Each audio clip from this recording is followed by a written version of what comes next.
zetu. Mungu anatupigania, Mungu anatutetea, anatuepusha na magonjwa mbalimbali, anatuepusha na magonjwa mbalimbali. Kuna muda tunachoka, ila anasema mwanangu, jikaze. Hayo ni mapito tu unayopitia, kuna siku utakuja kufurahi. Wewe endelea kumtegemea Mungu, hawezi kukuacha kabisa.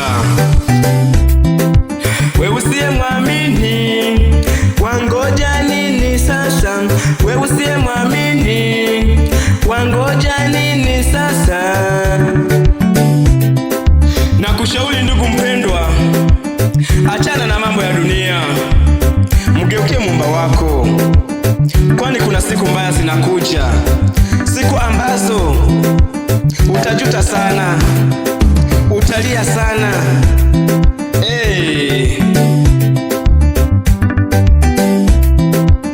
Utasema, Mungu, mimi sikujua kama ingetokea hivi, nisamehe. Hakika utosamehewa. Ni bora ungechagua njia iliyo sahihi. Wakati una nguvu, una akili timamu, mtumikie Bwana mpendwa.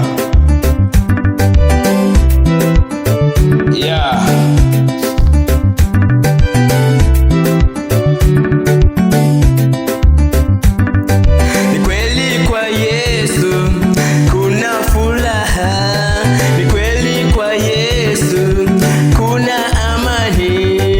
Wengi walomukimbilia wanaishi kwa amani, wengi walomukimbilia wanaishi kwa amani, kwa furaha, kwa amani, kwa furaha, kwa amani.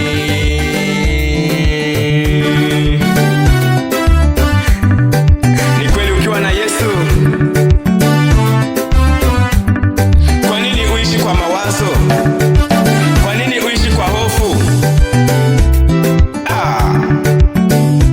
Njoo kwa Yesu Bwana. Achana na dunia.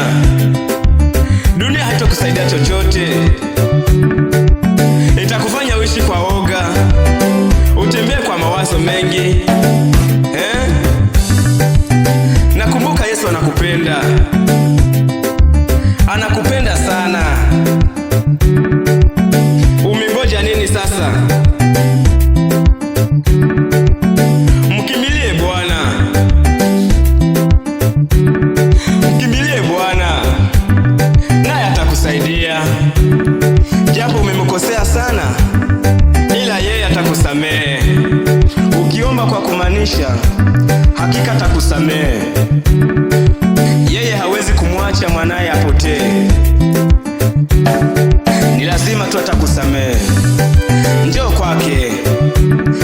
Wengi tulio kwa Yesu tunaishi kwa raha, tunaishi kwa amani. Umengoja nini mwanadamu? Umeteswa sana na Ibilisi. Kila siku kwako ni shida, kila siku kulala kwako ni mawazo. Njoo kwa Yesu Bwana. Achana na mambo ya dunia. Najua wengi wanakimbilia dunia kwa sababu duniani kuna vitu vingi vya kushawishi, ila kwa Yesu kuna mengi zaidi.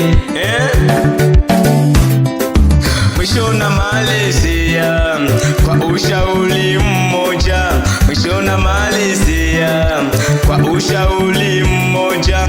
Ndugu mpendwa, usipobadilika utaja teketea, utaja angamia. Mwisho na malizia ushauri mmoja. Ndugu mpendwa, usipobadilika utaja teketea, utaja angamia, utaja teketea, utaja angamia. Asante sana kwa kusikiliza wimbo.